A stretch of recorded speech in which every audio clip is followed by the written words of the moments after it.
Hello, welcome to the Sideboard here at the StarCityGames.com Modern Open in Milwaukee, part of the SCG Tour, brought to you by Ultimate Guard.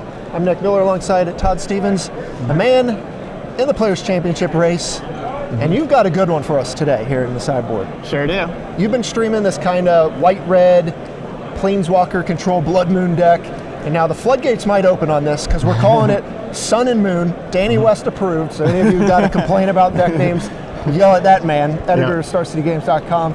But we're playing Blood Moon and we're playing a bunch of white mana. So that's where the name comes from.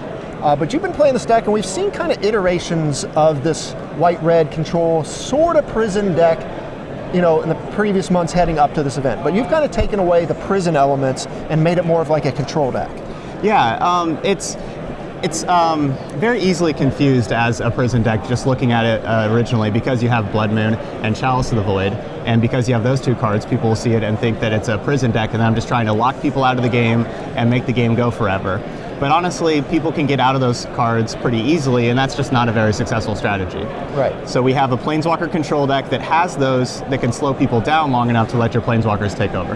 Right, and that's the thing about Modern. It's a fast format, so trying to play these 4 and 5 mana Planeswalkers is kind of tough. But with what you're doing here, you get to open up the space in the game to kind of do that. So of course you have Blood Moon and you have Chalice, all facilitated by Simian Spirit Guide, one of the most unfair cards in the format.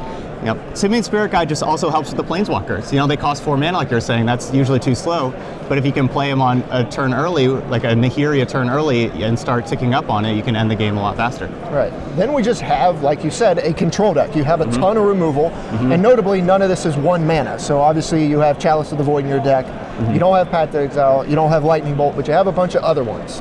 Wrath of God, Anger of the Gods, you know, Oblivion Ring, that kind of stuff, Lightning Helix, and Blessed Alliance. So you have your removal covered.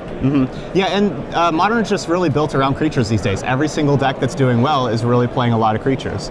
And decks like Tron and decks that aren't are kind of on the downswing. So I just want to be able to have every single creature deck covered, no matter what they're playing.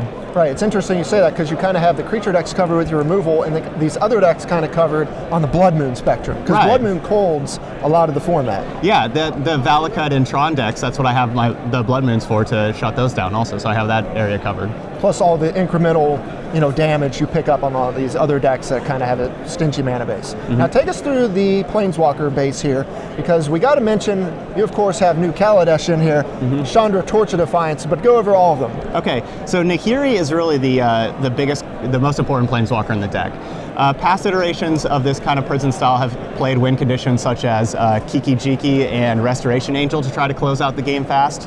But that's just, it's hard on the mana base and it's hard to really let that work. But what Nakiri does is lets the deck have a really quick win con that can finish the game. Now, Shaundra is also added as kind of the same type of way. She starts at 4 loyalty, pluses immediately to 5. Her ultimate's at 7.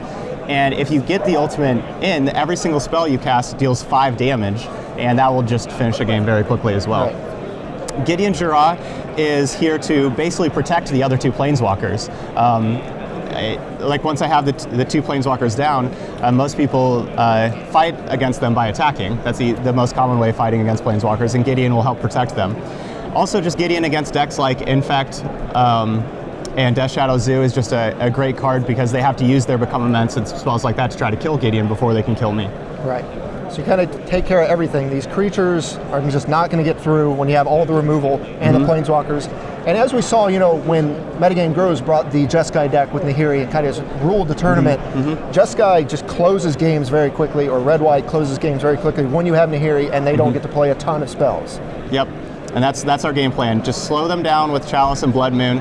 Use those cards as really more like card advantage than a lock piece. Like try to get a 2-for-1 with Blood Moon or a Chalice, slow them down, and then have Nahiri finish the game. We also got to talk about the mana base because you got a bunch of basic lands, and you even get to run things like, you know, the temples, you get to run the filter lands, all that kind of stuff, because Blood Moon isn't quite hurting you as much due to how many basics you have. Right, and I think the temples are just underplayed in Modern in general. I think the temples are a really good source of card advantage. You have a land that can help filter your draws, and I just absolutely love playing for Temple. Right, and you know, We saw John Pellman have success with a deck similar to this at Indy a few months back. He had a bunch of your sideboard cards in the main deck. So you kind of, let's talk about your sideboard, because you have Leyline in the Void and all these other cards here that kind of hose these other linear strategies.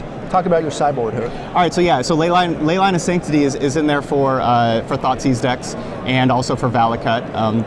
They struggle with that. I'm only playing 2 Stony Silence instead of 3. I've usually had 3, but I'm going up to 4 Anger of the Gods because, after board, because of the prevalence of Dredge, and it's just the best card against Dredge. And that's also a really effective card against Affinity as well. So I decided to shave a Stony Silence for a Crumble to Dust because Valakut Intron can still be problematic if I don't have a Blood Moon.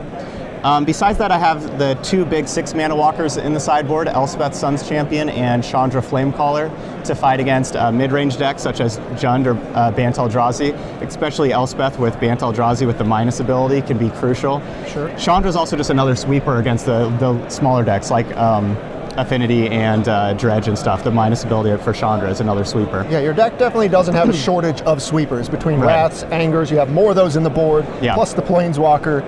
And we got to mention you get more of the little sun interactions here with Elspeth in the sideboard. Yep, Elspeth Sun's Champion. That's my girl. That's my champion. Okay. Blessed Alliance here, a card taking over in Modern. If you're playing white, it feels like everyone is playing this card. Yeah, it's actually just kind of turned into be better than Timely Reinforcements. I've played Timely Reinforcements even main board a lot, and the utility with Blessed Alliance to be able to take out larger creatures such as Tarmogoyfs or Thought-Knot-Seers or Reality Smashers, as well as gain life against the burn decks, makes it just the go-to card. Okay. And outside of that, you have Crumble to Dust here, another card just kind of has function against Valakut and Tron and things like that. Yeah, I've never really played too much with Crumble to Dust, so I'm kind of not so sure how well it's going to work out for me, but I do know that I can struggle against those big mana decks, especially the ones that play blue, like Mono Blue Tron or Bring to Light Scapeshift. Okay. Now, normally when I see kind of crazy decks like this in the sideboard, I have to ask people, are these decks for real? Right. But you've been playing this deck a lot on stream and testing it a lot. Yeah. And the fact that you're kind of in this race for the Players' Championship, you're not going to bring a kind of joke deck to this tournament. So you have played this deck and had proven it, right? Yes. I've honestly had much more success with this deck on Magic Online than any other deck I played, including Bant Eldrazi. I actually have a better win percentage with this deck. And I think with how the format is right now, with how aggressive it is, this is a perfect answer to the aggressive format. All right, well, it looks great. It sounds great. You've talked about it. You've played it. You have 2 buys. We're going to be seeing you in action here. I wish you the best of luck. All right. Todd, thanks for joining here in the sideboard. Stay tuned to StarCityGames.com all weekend long for the action here in Milwaukee.